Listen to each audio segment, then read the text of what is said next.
예, 그래서 먼저 말씀드리고자 하는 것은 에너지 전환 경로의 유형하고 몇 가지 쟁점들입니다. 앞에서 제가 언뜻 좀 말씀을 드리긴 했는데요. 기본적으로 이 전환과 관련해서 나오는 어떤 중요한 이슈 중에 하나는 일종의 스케일이라고 보시면 될 것 같습니다. 그리고 이 스케일 문제를 가지고서 대략 이제 에너지 전환의 경로를 좀 구분해 하려는 시도들을 해 오기도 했는데요. 대표적인 어떤 이 방식 중에 하나가 왼편에 있는 이 표라고 보시면 될 것 같습니다. 여기에서는 기본적으로 이제 전력망의 스케일을 가장 넓게 이제 초국가적인 단위로 보기도 하고, 아주 작은 단위로는 정말 이제 독립적인 망, 그러니까 주변의 다른 전력망하고 연결되지 않은 자급자족의 망까지 생각하는 이 범위로 나눠서 이 전환의 어떤 스케일을 좀 논의를 해 오고 있습니다. 이게 스케일이라는 게 단순히 어떤 규모만의 문제는 아니고, 각각의 어떤 스케일, 그러니까 에너지 전환의 방향으로 이 특정한 스케일의 전력망을 구축하겠다라는 주장들이 많은 경우에 그 나름의 어떤 소유나 운영 방식, 그다음에 중요하게 생각하는 가치들을 함축하고 있는 경우들이 많이 있습니다. 물론 이 중간에 이제 경계 지점에 있는 논의들도 있긴 하지만, 대략적으로 이제 몇 가지 경향을 좀 구분해 볼 수 있다라는 뜻으로 생각해 주시면 좋을 것 같고요.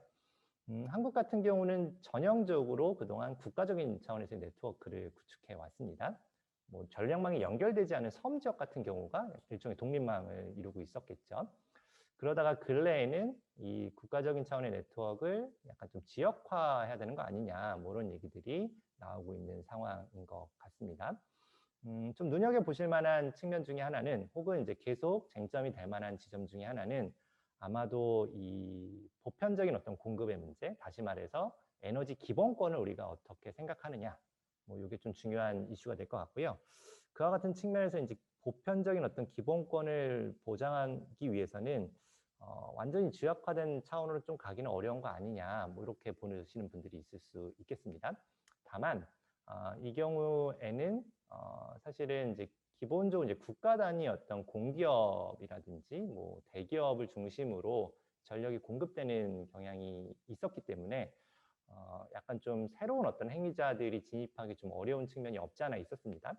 그와 같은 측면에서 좀 다른 형태의 어떤 참가자들이 좀 더 들어올 수 있게끔 소유나 운영 방식을 바꿔야 되는 거 아니냐라는 얘기들이 한편으로 좀 전개되어 왔습니다.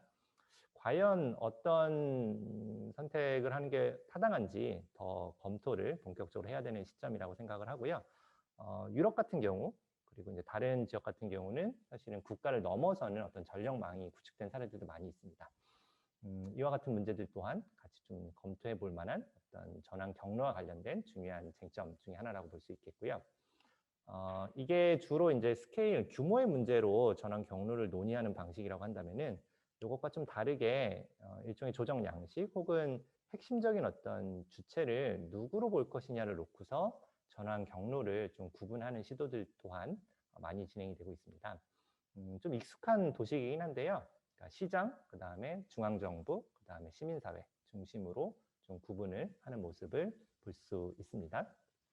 각각의 경우에 좀 더 핵심적으로 생각하는 기술들이 조금씩 다르고요. 그 다음에 에너지 어떤 전체 수요를 어떻게 할 것이냐를 놓고서도 좀 경향적으로 차이가 있다라는 지적들을 많이 해 오고 있습니다. 그와 같은 측면에서 이제 에너지 전환과 관련해서 기본적으로 우리가 검토해야 되는 중요한 어떤 지점 중에 하나는 전환의 스케일 혹은 조정의 방식 혹은 주체라고 할 수 있겠고요. 이 속에는 핵심적인 기술을 무엇으로 가져갈지, 나아가서 전력 수요를 어떻게 할 것인지에 대한 논의들이 함축되어 있다라고 보시면 될 것 같습니다. 한국의 맥락에서 좀 이렇게 논의를 펴오신 분들도 많이 계시는데요. 에너지 전환과 관련해서 사회기술 시스템이라는 어떤 학문적인 논의들이 있거든요. 그 논의를 바탕으로 에너지 전환의 어떤 방향을 좀 몇 가지로 좀 나눠보려는 시도들 또한 많이 이루어지고 있습니다. 이거는 좀 더 종합적으로 이것저것 좀 고려한다라고 보시면 될 것 같은데요. 그럼에도 불구하고 이제 크게 구분을 하면은, 넓게 보면 이제 전력망을 확장하는 방식으로 가는 게 하나의 방법이 있겠습니다. 그래서 제일 마지막에 있는 이 슈퍼그리드적인 형태의 어떤 전환 모델이 있겠고요. 다른 한편으로는 그러니까 지금보다 훨씬 더 규모를 좀 축소해가는 방향으로 가는 모델들이 논의가 되고 있습니다. 이른바 이제 에너지 자립이나 에너지 분권에 대한 논의라고 보시면 되겠고요. 그 다음에 이제 기존의 어떤 망을 어느 정도 이제 변형해가는 모델들 또한 논의가 되고 있습니다. 각각에 있어서 이 중요하게 이제 행위를 하는 어떤 핵심적인 어떤 주체에 대한 상이 조금씩 다르고요. 중간에 어떤 전환 과정에 대한 입장들 또한 조금씩 차이가 있다라고 일단 생각해 두시면 좋을 것 같습니다. 이런 어떤 사회 기술 시나리오의 측면에서 논의가 좀 진행이 되고 있기도 하고요. 또 하나 이제 저희가 전환 경로 논의를 할 때 좀 중요하게 고려해야 되는 사항 중에 하나는 뭐 에너지 정의나 에너지 공공성, 에너지 민주주의라는 하나의 어떤 지향이자 가치가 아닐까 싶습니다. 스케일 논의나 혹은 사회기술 시나리오 논의에서는 상대적으로 이제 정의나 혹은 민주주의 뭐 이런 측면들이 좀 덜 고려되는 거 아니냐. 그러니까 사회적인 어떤 형평성 문제가 좀 당연히 이제 고려가 되긴 하는데 이게 좀 더 부각이 덜 되는 거 아니냐라는 지적들이 나오기도 합니다. 정의하고 공공성 문제는 이 지점을 좀 더 착목해서 지적을 한다라고 생각을 해주셔도 좋을 것 같은데요. 뭐 정의 개념도 그렇고 공공성 개념도 그렇고 사실은 되게 다양한 논의들을 함축하고 있기 때문에 여러 가지 해석들이 나오고 있는데요. 제가 생각하기에 에너지 정의나 에너지 공공성이 핵심적으로 던지는 질문은 예컨대 이런 것 같습니다. 에너지 정의 같은 경우는 특히나 뭐 어떤 경로든 간에 이 과정에서 누가 이익을 얻고 누가 피해를 감수하는지의 문제를 제기한다라고 생각을 하고요. 이건 단순히 어떤 정의를 이제 분배적인 측면에서 보는 건데 그게 아니라 정의를 일종의 어떤 의사 결정권과 참여의 차원으로 확장해서 본다면은 누가 그와 같은 전환 경로를 결정하는지의 문제를 제기한다고 생각을 합니다. 에너지 공공성도 사실은 좀 되게 복잡한 개념이라고 저는 생각을 하고요. 통상적으로 이 공공성이라고 했을 때 특히 한국에서는 이제 국가 기관이 제공하는 것을 꼭 공공성으로 등치시키는 경향이 없지 않아 있었는데 사실 좀 넓은 의미에서의 공공성은 그렇지 않다라고 생각을 합니다. 예컨대 뭐 중앙정부가 아닌 지방정부가 뭔가 하는 것은 뭐 어떻게 볼 것인지, 나아가서 뭐 꼭 정부기구가 아니라고 하더라도 뭐 공적인 어떤 기능을 하는 역할들을 공익적인 어떤 단체들, 시민사회에서 할 수 있잖아요. 그런 것들을 생각해 놓고 보면은 공공성의 범주 자체가 좀 새롭게 우리가 논의할 수 있는 지점이 있다라고 생각을 합니다. 어쨌든 간에 이 공공성이라는 어떤 키워드를 우리가 간과하지 않는다라고 한다면은 이 에너지 전환 과정에서 누가 어떤 방식으로 에너지를 생산하고 그 과정을 운영하는지에 대한 문제를 외면할 수 없다라는 생각이 들고요. 나아가서 그 결과가 누구를 위한 것인지에 대한 논의들을 꼭 해야 된다. 뭐 이런 메시지를 에너지 공공성 논의가 던진다라고 생각을 합니다. 에너지 민주주의에 대한 논의들도 근래에 국내외에서 조금씩 많이 진행이 되고 있는데요. 에너지 민주주의에 대해서도 생각하는 바가 사실 하나는 아닙니다. 기본적으로 이 에너지 주권은 국내에서는 좀 보기 드문 어떤 에너지 민주주의 논의인 것 같고요. 주로 이제 제3세계나 자원을 수출하는 국가들에서 많이 나오는 얘기인 것 같고요. 국내에서는 이렇게 분산형 에너지를 공급하는 거 혹은 한전 독점 체제를 해체하는 것이 곧 에너지 민주주의로 등치되는 경향이 없지 않아 있었는데, 물론 이제 해외에서도 그렇게 이제 분산적인 에너지를 공급하는 것 자체를 에너지 민주주의로 보시는 분들도 있습니다.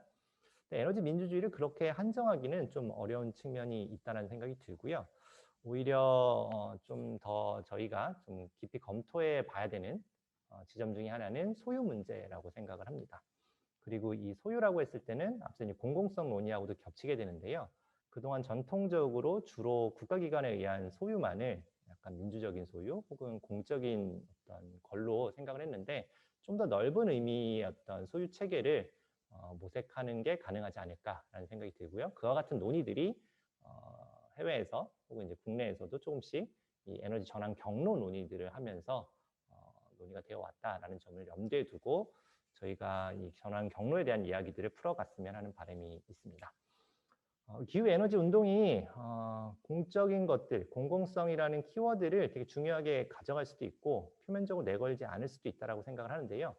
의도했든 의도하지 않았든 결과적으로 이 기후에너지 운동은 사회적으로 공적인 것들이 재구성되는 과정에 직간접적으로 기여한다라고 생각을 합니다. 명시적으로 공적인 것들을 추구한다라고 할 경우에는 그것을 강화하는 데 기여할 수 있을 거고요. 아마 이 문제를 외면한다라고 했을 때는 사회 전체적으로 놓고 봤을 때 이 공적인 것들이 혹은 공공성들이 약화하는데 사실은 간접적으로 역할을 하는 것이라고 평가를 할 수도 있을 것 같습니다. 그와 같은 의미에서 기후 에너지 운동은 이 공적인 것들을 좀 새롭게 만드는 것을 좀 더 적극적으로 좀 표방해야 되는 시점이 아닐까라는 생각이 들고요. 이건 다양한 측면에서 좀 진행이 될 수 있을 것 같습니다. 그동안 되게 관료적으로 운영이 되어 왔던 공공 부분을 민주화하는 것, 기업이나 시장 권력을 좀 제한하는 것, 나아가서는 뭐 커먼즈일 수도 있겠고요. 뭐 공동체 차원에서 생산되는 것들을 좀 더 개방적인 형태로, 열린 형태로 함께 만들어가는 것, 또한 넓은 의미의 어떤 공적인 것으로 재규정을 할 수 있을 것 같고요. 이런 것들을 좀 포괄적으로 놓고 봤을 때 기후에너지 운동이 결국은 앞서 말씀드린 대로 이 공적인 것들을 재구성하는 데 있어서 큰 역할을 할 수 있다. 이 측면까지 좀 염두에 두고 전환 경로 얘기들을 저희가 해야 되는 시점이 아닐까 싶습니다.